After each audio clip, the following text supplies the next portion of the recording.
Hi guys, what are we going to do today? Today we are going to use one of my favorite things, drywall tape. And we're going to make these cute little trees.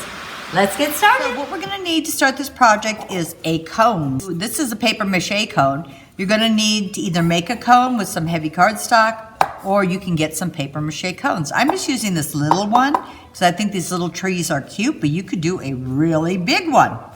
You're also going to need drywall tape, that wonderful paper tape you can get at the hardware store that I love to use. It has this fun little crease in it, so it makes it even easier. And some heavy-duty double-stick tape, or you could use some glue. I found the tape works better, it holds quicker, and it holds it nice and secure, and some little scissors. So for this little tree, I needed about a yard. You're going to take your scoring line that's naturally in this tape, and you are going to take your scissors and start slicing this drywall tape. You want to go maybe 1/4 inch from the top fold. So depending on how big or small your tree is, you may need more or less. If you were doing a really large tree, you may just leave this open and slice up to here and use larger pieces. Since this is such a small tree, I can get away with the smaller pieces.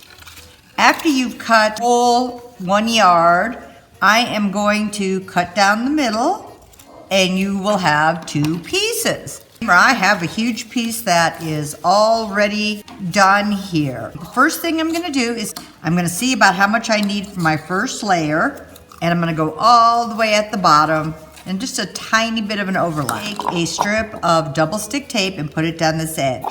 And since this tape is 1/4 inch, it just works perfect.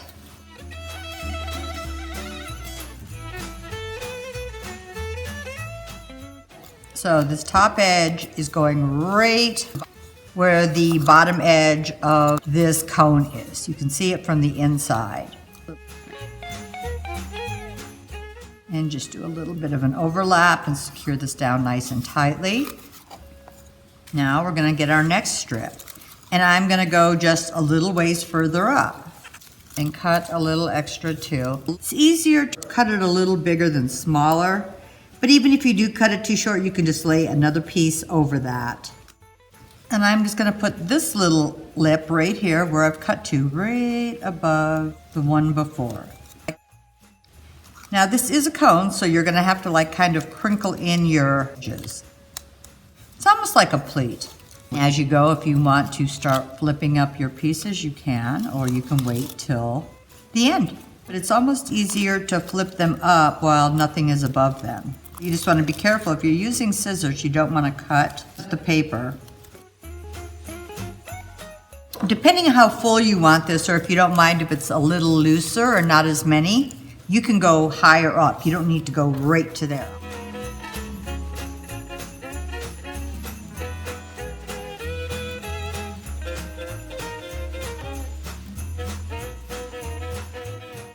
So here's another way to do it. You could actually just curl them off first and then put them on.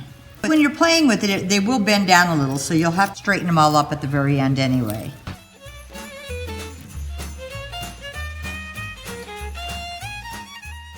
So the higher up you go, you're going to be pleating it a little bit more, but your piece will be smaller. But we're just going to continue on until we get to the very top of this.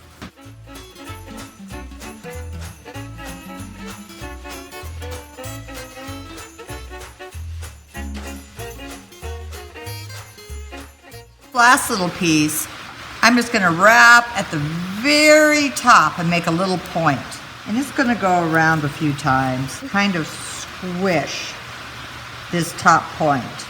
But then you have a little opening. If you wanted to add a star, you have a little area to put that in. I'm going to paint one of these with just a little bit of a light green watercolor. I am just putting it on the branches. So this color is one of the colors we made using our DIY pigments, and it's kind of like an olive green. But we did another video showing how we made these colors.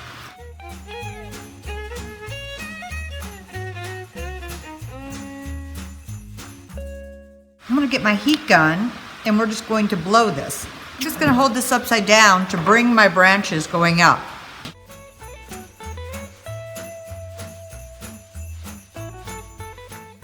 I'm going to use just a little rub of my antiquing on this.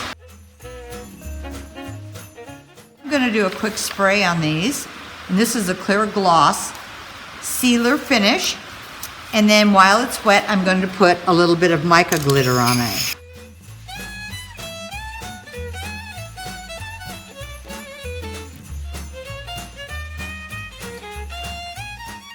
Then I'm going to spray over the top real quick again.